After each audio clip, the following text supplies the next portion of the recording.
ગુજરાતની અંદર સરપંચ પતિ ખૂબ જોયા, હવે રાફડો ફાટ્યો છે ઉમેદવાર પતિઓનો।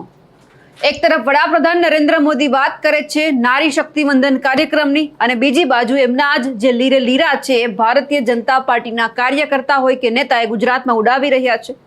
ગુજરાતમાં ચૂંટણી છે, આપણે જોઈ રહ્યા છીએ કે 33% અનામતની વાત છે, મહિલાઓને ટિકિટ આપવામાં આવી છે, પરંતુ કાર્યક્રમમાં ક્યાંય જ મહિલા નથી દેખાતી અને દેખાય છે એમના પતિઓ એટલે કે ઉમેદવાર પતિઓ। પણ આ બધાની વચ્ચે આજે એક વરવી વાસ્તવિકતા ગીર સોમનાથના વેરાવળમાંથી સામે આવી છે કે ભારતીય જનતા પાર્ટીના નેતાઓએ જે ઉમેદવાર પતિઓ આવ્યા હતા એમને ટકોર કરવી પડી કે તમે બહેનોને બહાર કાઢજો, આવતા વખતે ક્યાંક એ ધારાસભ્ય કે સાંસદ બની ના જાય અને તમે જોતા રહી જશો। નમસ્કાર, આપ જોઈ રહ્યા છો નિર્ભય ન્યૂઝ અને હું છું આપની સાથે રિદ્ધિ। ગીર સોમનાથના વેરાવળની અંદર કાર્યક્રમ હતો કે ઉમેદવાર પરિચય, અને આપણે જોઈએ કે વેરાવળની અંદર 50% મહિલા છે કે જેમને ટિકિટ આપવામાં આવી છે, પરંતુ ખુરશીમાં બધે જ જે મહિલા ઉમેદવાર છે એમના પતિઓ દેખાયા। ક્યાંક ઉમેદવાર પતિ પ્રથા આપણને દેખાઈ, અત્યાર સુધી સરપંચ પતિઓ ખૂબ સાંભળ્યા હતા, પરંતુ હવે ઉમેદવાર પતિઓ પણ મેદાનમાં આવ્યા છે। એટલે ક્યાંક ભારતીય જનતા પાર્ટીના જે નેતા છે તેમને પણ ટકોર કરવી પડી કે તમે બહેનોને સાથે લાવજો, કાર્યક્રમ એમનો છે। ગીર સોમનાથ જિલ્લામાં સ્થાનિક સ્વરાજ્યની ચૂંટણીઓનો માહોલ ગરમાયો છે। વેરાવળના કાજલી માર્કેટયાર્ડ ખાતે ભાજપનો વિજય વિશ્વાસ અને ઉમેદવાર પરિચય કાર્યક્રમ ચર્ચાનું કેન્દ્ર બન્યો છે। આ કાર્યક્રમમાં મહિલા સશક્તિકરણની મોટી મોટી વાતો વચ્ચે વાસ્તવિકતા કંઈક અલગ જ જોવા મળી। પક્ષે ટિકિટ તો મહિલાઓને આપી, પરંતુ કાર્યક્રમમાં તેમની ખુરશીઓ પર તેમના પતિઓ દેખાયા। ભાજપ દ્વારા જિલ્લા અને તાલુકા પંચાયતના ઉમેદવારનો પરિચય કરાવવા માટે આ કાર્યક્રમનું આયોજન કરવામાં આવ્યું હતું। નવાઈની વાત તો એ છે કે જાહેર કરાયેલ મહિલા ઉમેદવારમાંથી એક પણ મહિલા છે એ કાર્યક્રમમાં દેખાઈ નહોતી। મંચ પરથી જ્યારે સશક્તિકરણના ગુણગાન ગાવામાં આવતા હતા ત્યારે સામેની હરોળમાં મહિલા ઉમેદવારોના સ્થાને તેમના પતિઓ દેખાયા।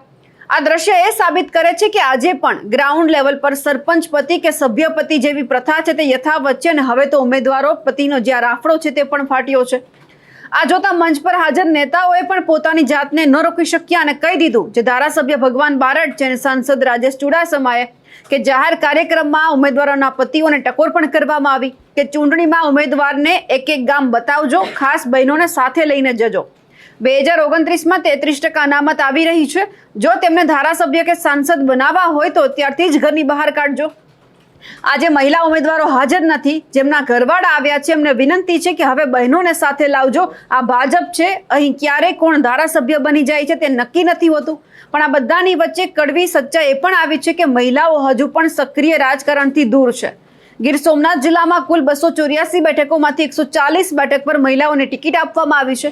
કોડીનાર, ઉના અને તાલાડામાં 50%થી વધુ પ્રતિનિધિત્વ મહિલાઓને આપવામાં આવ્યું છે, પરંતુ વેરાવળની આ ઘટનાએ અનેક પ્રશ્નો ઊભા કર્યા છે। આ બધાની વચ્ચે સાંસદ રાજેશ ચુડાસમા અને જે ધારાસભ્ય છે ભગવાન બારડ, તેઓ શું કહી રહ્યા છે તે પણ સાંભળીએ। લોકસભાનું સત્ર ફરી પાછું શરૂ થયું। નારી શક્તિ અધિનિયમ બિલ આવવાનું છે। 33% મહિલા અનામત માટેની વાત છે।